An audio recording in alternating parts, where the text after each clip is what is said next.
Jeff Astle, Jimmy Hill, Nat Lofthouse and Billy McNeil. Some of the most famous names in football history. They all suffered with neurodegenerative diseases. Now a landmark study has shown former professionals are far more likely to die from these conditions. The family of former England footballer Jeff Astle has long fought to prove his death was linked to heading of the ball. I'm here in the comfort of my own home, exploring the reasoning behind the new no heading rule in youth football.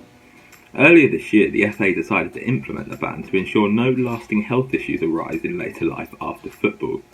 But is it realistically sustainable? Even if you manage to ensure no heading in training, could that mean that during games, when children are going up for a header, they actually put themselves in more danger because they are not actually aware of how to head the ball? To many, heading is a beautiful part of the beautiful game. Will we ever see goals like that Robin van Persie header against Spain at the 2014 World Cup ever again?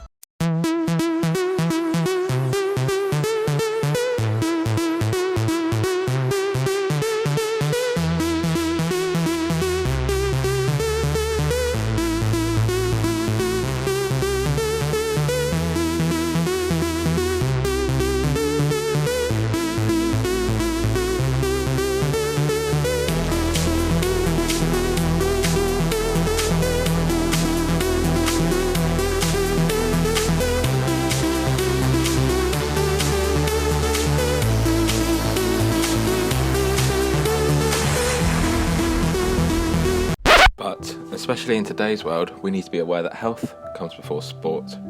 Studies have found high rates of concussions, traumatic brain injuries, and a serious brain disorder called chronic traumatic encephalopathy, or CTE, in former players. CTE is a brain disorder that is caused by repeated head injuries. These brain changes progress and worsen over time, and may not be noticed for months, years, or decades after the last brain injury. Common symptoms include memory loss, impaired judgment, aggression, and depression. We decided to recruit and study a group of otherwise healthy amateur soccer players because these are people who basically enjoy spending time hitting their head repeatedly against another object, right, the soccer ball. We brought them in to the MRI scanner to look at their brain and specifically to look for changes that we've seen in people who have concussion or mild traumatic brain injury. We presented the findings of the study at the meeting of the Radiological Society of North America, and our key findings were that in people who did the most heading, we were much more likely to find changes in the brain that were extremely similar to what we see in people with concussion or mild traumatic brain injury. The second finding was that it was not a smooth or continuous relationship, but there was actually a threshold level where if you head the ball below this threshold, you seem to not have these brain injury-like changes. And if you exceed that threshold, then you would be much more likely to have these brain injury-like changes. We all know about his strengths in the air. I've said it, time after time after time. I've never seen a better head of a ball in my lifetime. Absolutely brilliant. And here's another high one to look for Astle, going in! In 2002, West Bromwich Albion legend Jeff Astle died, aged 59. A coroner ruled that he suffered severe brain damage in correlation with heading heavy leather footballs. The striker who represented England at the 1970 World Cup was a prolific goalscorer during his time with the Buggies and is regarded as one of their all-time greats. Obviously, no one should have to experience losing a loved one as a direct result of sport.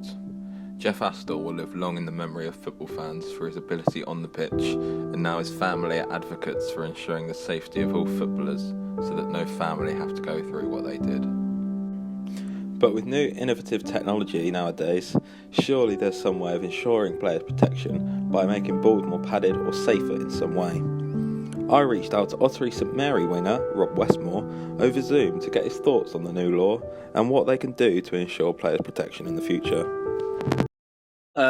I think progression of players wise, the children won't progress to the best of their abilities because heading's a key part of football. If you can't do that, then when you do get to the age group where you can start to head the ball, then you won't be very good at it if you haven't practiced. Whereas if you do practice throughout youth football, you're obviously going to be better at it. Like if in training now, like if you were an under 11, under 12 now, and you weren't able Yeah. to practice headers, do you think that would have like a negative effect on like the ability you've got?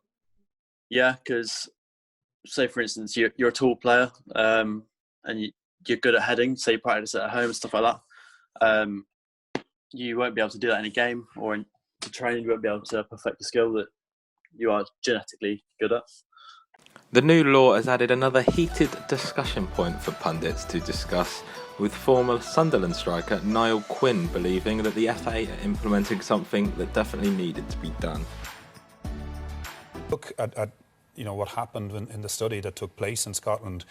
I think when you say, professional footballers who headed the ball a lot are 3.5 more times likely to suffer from Alzheimer's and illnesses like that. I mean, I personally get worried about it. Nobody practiced heading as much as I did, and I started off very young. So I would take heed of it. I'm very, very aware of it. I hope I'm okay. It's very selfishly, but I hope players who played in my era are okay. It always appears to be guys 20 years old, but they're going to be coming around soon. So very, very mindful of it. And the second we feel it's the correct thing to do, we'll introduce it. Of course, there is no way to stop accidental clashes of heads during a game, but Nicola McLean, wife of an ex-pro footballer and mother of 2 sons, took to Good Morning Britain to share her beliefs that this rule is a step in the wrong direction and is going against the history of our beautiful game. It's in my kids' instinct to head the ball. I mean, we haven't taught our kids to head the ball, and I know my son's coaches, they don't, under 12s, they don't encourage heading of the ball, but my youngest, who's 10, who's instinctively just got it in him, he's great in the air, he headers the ball a lot. It doesn't worry me. I mean, it was only a couple of years ago they were saying that kids shouldn't train on 4G AstroTurf because of the links to cancer, and now that's all disappeared. I mean, it's taken away a fundamental part of the game if you stop children heading the ball if they want to. I mean, if they want to move on to professional footballers and you've stopped them heading the ball into a certain age, when do they learn how to do that? But how do the FA plan on implementing the new law? Well, they have now released detailed guidance for all age groups between the ages of under 6 and under 18s, and it is now down to the individual coaches of their youth teams to educate the young players on how to head the ball while also complying with the new laws. I spoke to Sidmouth Town youth manager and former journalist Alan Hallett to see how he plans to adapt. To teach young players how to head the ball, I would use a foam ball. This would help them watch the ball all the time and not shut their eyes. Also, they will feel the contact to help them learn which part of the head to use. I think it can be a negative effect, as to start with at least, it will still be unnatural to head something hard. Having said that, all kids will be out playing with their mates and they will be heading a ball then, so maybe it's just the education of which part of the head is needed to be used.